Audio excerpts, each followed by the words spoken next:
Predstavnici policijske uprave u Čačku kažu da najveći broj takozvanih bezbednosnih događaja u školama nisu prekršaji ili krivična dela.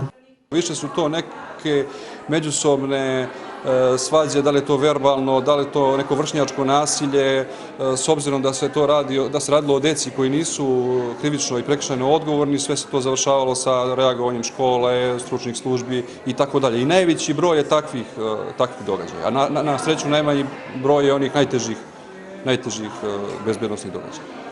Kao prekršajno ili krivično delo izdvaja se uništavanje školske imovine ili tuča, pa je prisustvo školskih policajaca važno.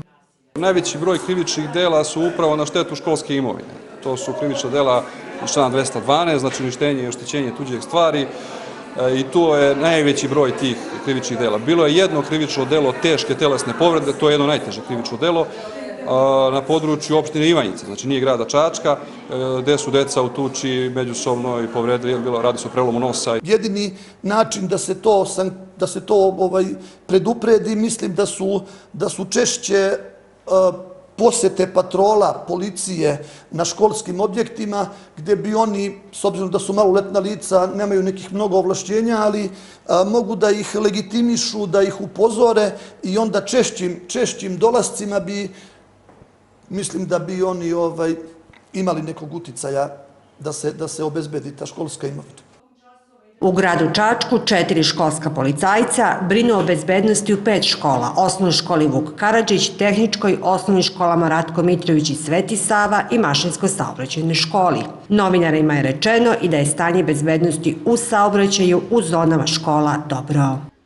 Tokom 2013. godine i za prvih 6 meseci 2014. godine nismo imali saobraćajnih nezgoda koje su se dogodile u zonama osnovnih i srednjih škola na području grada Čačka.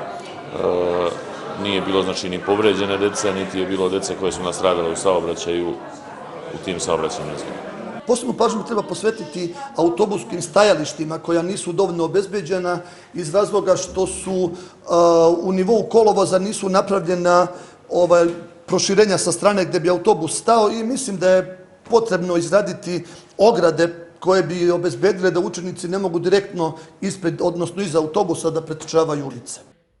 U policijskoj upravi u Čačku kažu da će i u ovoj godini biti organizovana predavanja za učenike na različite teme od elektronskog do nasilja u porodici, narkomanije, alkoholizma i saobraćaja, a u dogovoru sa predstavnicima škola. Podsjetimo, povodom početka nove školske godine na području Moravičkog okruga, na putevima u blizini škola saobraćajna policija pojačala je kontrolu bezbednosnog učešća dece u saobraćaju.